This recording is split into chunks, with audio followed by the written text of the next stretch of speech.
So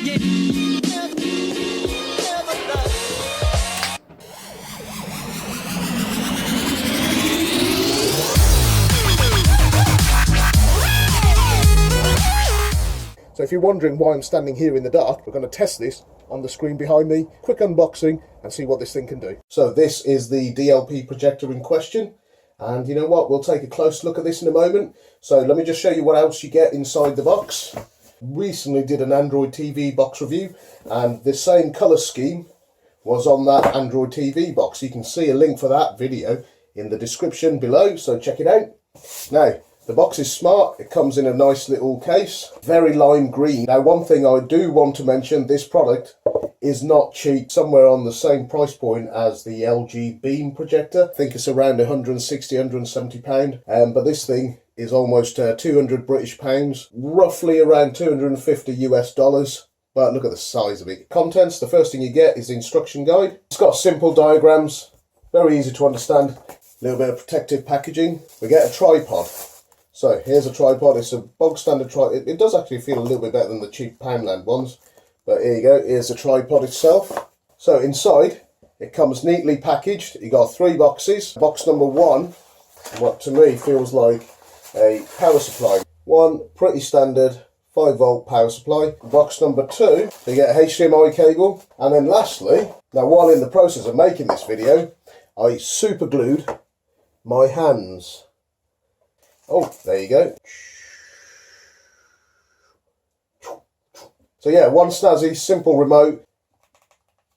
The buttons feel good. It takes 2 AAA batteries, SD card slot over here, so you can expand it. It's got 2 USB ports, and it does support OTG. So if you get an OTG cable, you can plug in a mouse. You don't need to do that. On a device this small, it's amazing. A full-size HDMI.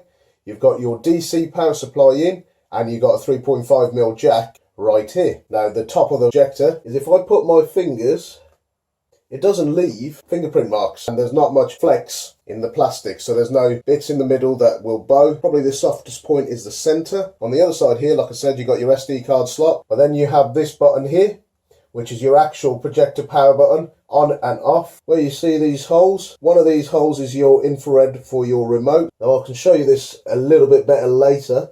Now these little holes here, these are actual LED lights. Now this is where this thing really excels. This scroll wheel that we can see here, located right there, it adjusts really well. I mean, the adjustment is very fine, it's very smooth. You can get some very decent sharp images.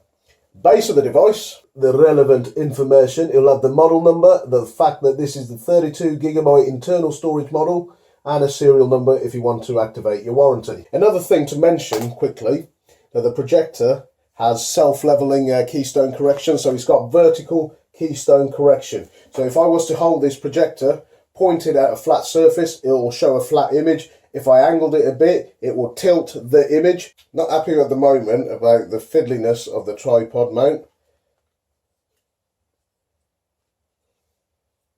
So now we will fully open the legs. Oh shit. Did you hear that creak? So again, buy yourself a good tripod and you won't have these issues. Now a little bit more information. Let me tell you a little bit more information about this, guys. So you can hook this up to your PC, and you can have your Windows 10 PC running on a projector on a white wall, no monitor required, absolutely fine. You got your remote, that's a great advantage. The supported video formats are absolutely endless. Personally, the best thing is the fact that this projector has built-in dual-band Wi-Fi, so you can run at the both 2.4 GHz and the 5 GHz network. Now what I'll do is a short throw projector screen, no bigger than about, like, shall we say, 40 inches. So I'll do a 40-inch screen, and then I'll move it back onto this white wall in here with a little bit of daylight coming in, guys. So let me show you. So daylight. So all I'm going to do is close the blinds, nothing else, turn down the lights. Let's take a look at the user interface of the projector, and we'll take it from there. Okay guys, so as you can see, the power adapter isn't plugged in and this projector has been charged. I have charged it for about an hour and a half and this has given me 3 LED indicators on the projector, so it can also multiply at the same time as playing as a projector. We can charge my mobile device or my tablet or any USB supported device. So as you can see, shockingly, the lights turned on. Now I have been messing about with this since last night and it has used a bit of charge. I've still got the video light on and that's what it looks like on the screen at the moment. Let's just wait for it to boot up. So that's what it looks like at the moment. So we're going to increase the height. So I've got a mouse that I'm going to plug in into any old USB port like so. So now I have a working mouse plugged into the projector. Let's get back to the screen. And as you can see, even with light coming in, now the mouse is working absolutely fine. Over here, I've connected it to my 5G Wi-Fi. It's got Bluetooth 4.0 support, and you can also use a hardwire it into your home network just to get that extra little bit of power. You can see that my battery life is 67%, about there. So if we look at the first tab, we've got the home. So this is the home interface. You got Kodi, and Kodi needs updating. You'll load up with the usual Kodi, what you expect. And if you go to music, it's got 0 apps added onto it at the moment. I don't know what this is. So programs, go to videos, and go to, you can go to your files or you can go to your add-ons. And through the add-on screen, you can click get more, and then you can add, like, you know, all of this good stuff. So one of the good ones to use is, I like to use Exodus. Exodus is really good for movies, TV shows, and it's personally my favorite. I'll just randomly install hdtrailers.net. So we go into that, we click install, and it's downloading onto the box. So this is enabled now. So we can click onto this and go to launch, and this should display. I apologise about the little bar moving up and down the screen, guys. I can only apologise for that. I've had to switch to filming on the phone. So if we go to the latest one, if we click onto it, here we go.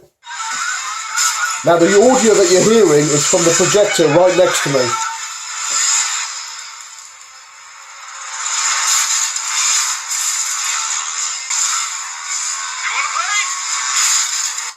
There we are, guys. So if we click back onto home, everything else on Kodi works exactly as it should do. So if I keep pressing back, but you have to press power off and exit now.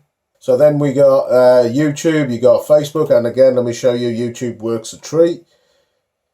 The wall is like a pitted as well, the white screen. I don't know if this is coming off on camera, anything. So if we go into what's trending.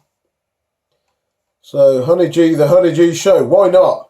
Now, if you don't know who this woman is, she was trending all over the internet. I didn't love her, by the way.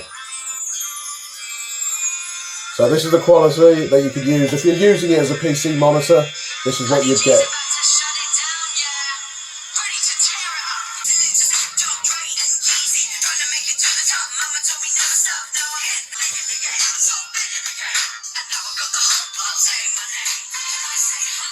So let me show you something else. Now you've got your app center. Here you've got access to Gmail, your music, your file explorer, so you can copy and move files via the USB ports or the SD card slot that's inside. You've got app manager. So if you've got app install, app manage, advanced. The advanced tab is what I like to check out always. And in the advanced tab, as you can see, this is looking a lot more like a standard Android user interface. You can directly download APK files. You've got an instruction manual built in right here. So if you ever need anything, it's all right here. You can see that the clarity of the text is more than manageable or serviceable, if you will. And you know what, I've got no issues at all with the quality of the display at this range. Now, if I move this back, it's again very readable. No problems, and you can see the highlighted parts are well enough to read, and so is the actual test. So where it says Wi-Fi select, my setup, everything looks nice and clear. It's not, you know, I'm not going to say it's crisp as hell, but it is more than manageable and it's good. So let's go back out of that. Quickly show you the smart apps. So you got your Netflix, you got your Play Store, Gmail, Music, Gallery, AirPlay, you got Miracast, you got your settings, your browsers, your calendars. You can add whatever you want to it. and go into settings. You've got your Ethernet setting. There you go, you got all of these good stuff. You can have a static IP, you can have your Ethernet plugged in.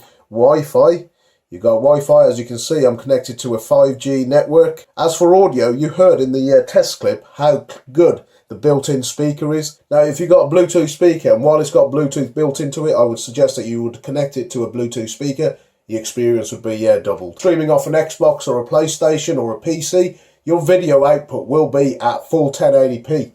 So that's fantastic. So again, you've got device info, you've got advanced, and then you've got clean. So if you hit that, cleared 23 processes, and it's closed down 163 megabytes of internal memory usage. So that's fantastic. Now I've got to wait until night time, so I can't unfortunately click my finger again. Now guys, I really want to wish you all a Merry Christmas. I hope you've all had a fantastic Christmas so far. Now, I have run into a little bit of problem while in the process of filming this, along with damaging the wall behind me. Now, the problem that I had, the screen that I had set up to test this at a range of 100 inches, I kind of blew away. So we had some really crappy weather here for a couple of days, and it kind of like, I had it tacked in and it just blew away. So that should be here soon, so we can carry on with the test. So there will be a part 2 where I'll run through a lot more of the internal specs on this device. What I didn't mention in the video, it has got a decent battery life. It can last well over 2 hours, so you can watch it for pretty much most movies. So that's fantastic. And so far, I've had no issues with the software, and I've had no issues with any of the internal apps, pre-built apps, and it's had no issues downloading anything off Google Play and playing a game. Now, I actually downloaded PewDiePie's, and now I actually sat there and I played with it. Now, if you want to see another projector video, check out my unboxing and test of the LED mini projector. That video's done really well. You can see a link for that somewhere about here. We can see a little clip or something. With that said, I hope you enjoyed this video. Maybe see you on the next video. If you enjoyed this, leave a like, and I'll see you on the next video. Thanks for watching.